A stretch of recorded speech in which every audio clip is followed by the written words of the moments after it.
Malalaman nyo rin na totoo. Siguro sa pag-iimbesti niya, may lalabas na totoo dyan. Wala kami kinalaman lahat dyan. Kapareho, uulitin ko, sinasabi ko, lahat ng grupo namin, mga disenteng tao yan.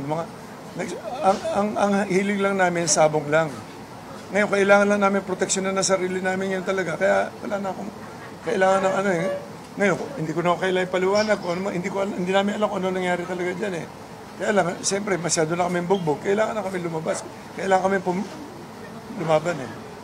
Isa-isa tinatawagan nila, hinihingan nila ng pera. Sa akin, ang sinabi sa akin ni Brown, para maayos daw yan, bigyan ko ng 300 million. Kaya namura ko, doon nagsimula. As early as February, bago siya mag-file, bago siya gumawa ng affidavit. May mga may telephone call kami dito eh. Actually, mapapatunayan ko sa inyo yan in the future. Depende sa kaso kasi, na talagang sila ang nakikiusap talaga na nag-extort talaga. Namura ko si Brown dahil hinihingan ako ng 300 million para ibigay daw. Para wag daw ko idamay doon sa kaso nila. Kasi sila ang may kaso, hindi naman ako eh. Mr. Atong Ang, yan lang masasabi ko sa iyo. Huwag ka magtago sa katotohanan.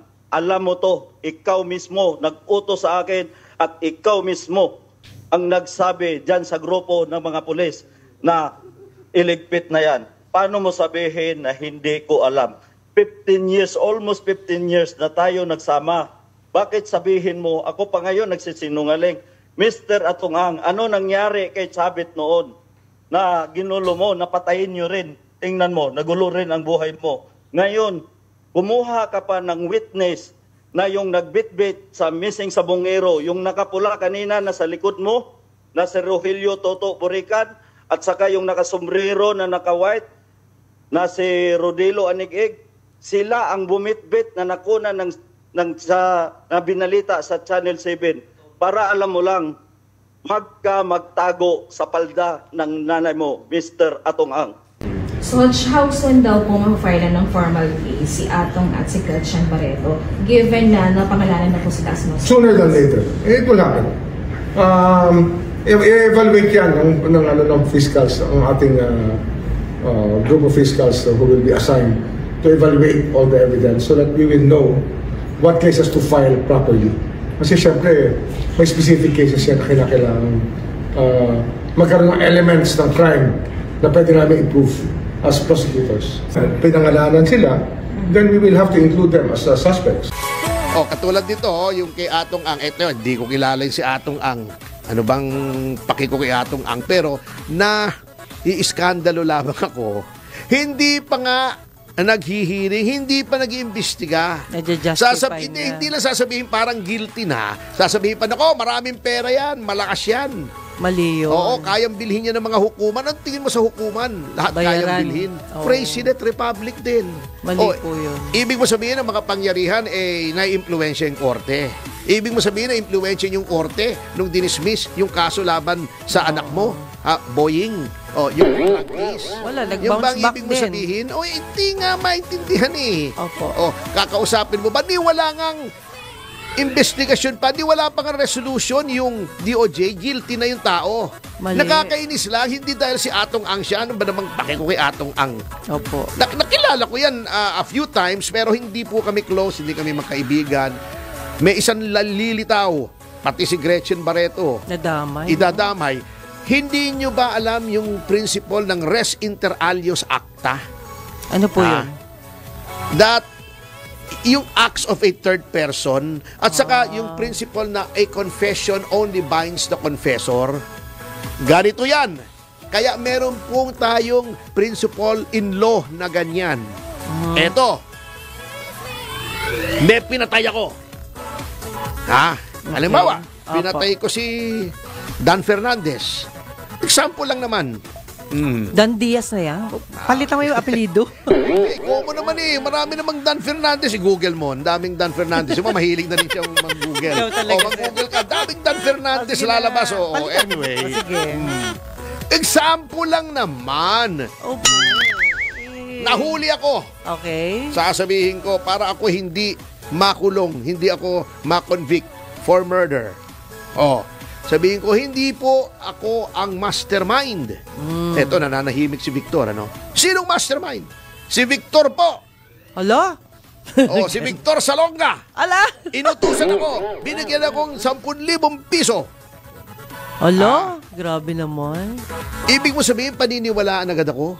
Hindi, dapat. Hindi dapat. Hindi lahat ng tao absuelto na. O sasabihin ko, boss, magte-testify ako laban kay Victor Salonga. State witness ako. Immunity Ala. from suit. Hindi nyo ako ikukulong. Di lahat ng taong pumatay Ganun na na. gagawin. Ituturo na. Kaya may principle na res inter alios acta. Ayun. Maganda yan. Yan ay nasa Supreme Court. Maganda Pag yan, nangumpisal ka, totoo, pinatay ko pero inutos ni Victor Salonga. Patay.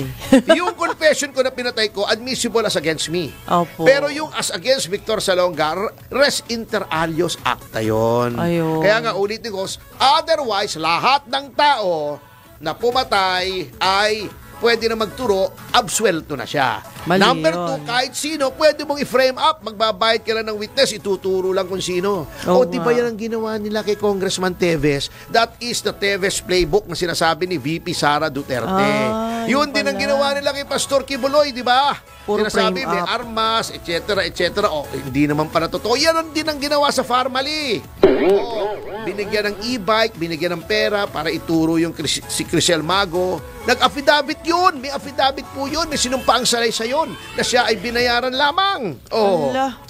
Style nyo yan Ala, mali yun. bago ang gagawin mo, kakausapin mo agad yung Chief Justice. Ay siya. Parang guilty na yung tao at naglalakad na at nagbabayad na ng mga huwes. Ano ba namang klaseng justice system yan ng Department of Justice? Makatapos gusto mo mag-ombudsman, bakit? Para maprotektahan mo si Pangulong Marcos. Kahit tapos na ang term niya ng 2028 kasi 7 years ang term ng ombudsman. Alam naman pero bagamat very obvious, tinutuloy nyo pa rin.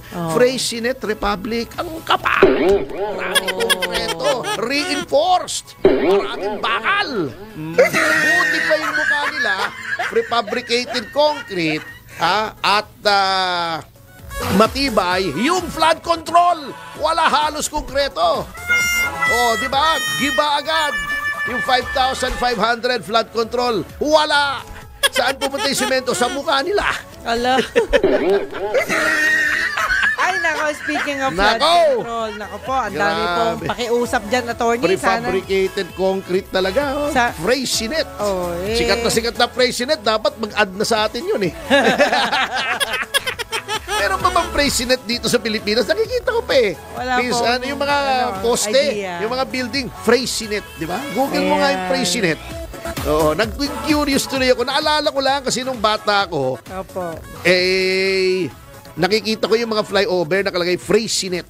Prefabricated Ala, nag-react concrete. si Attorney Peralta. Sabi niya, De Lima is the patron of frailty of a woman. Nga Ala, Yun na lang yun, ganun na lang yun. Frailties of a woman, excuse na yan. Ayan, meron pa pala. Freycinet International Manila. Is the sole and duly licensed subsidiary of Soletanche Freycinet. French pala to. Ayun. Yan. Ito, meron pala to. What is Freycinet? Para alam natin kung bakit Freycinet Republic. Oo nga, ikaw nagpasikat. Hindi yan, pala sir, Freycinet to. Freycinet. Freycinet. Kung ikaw ay French, Freycinet. Yung mga Freycinet, Opo. pagka dinemanda yan at na-convict, magiging prisoner.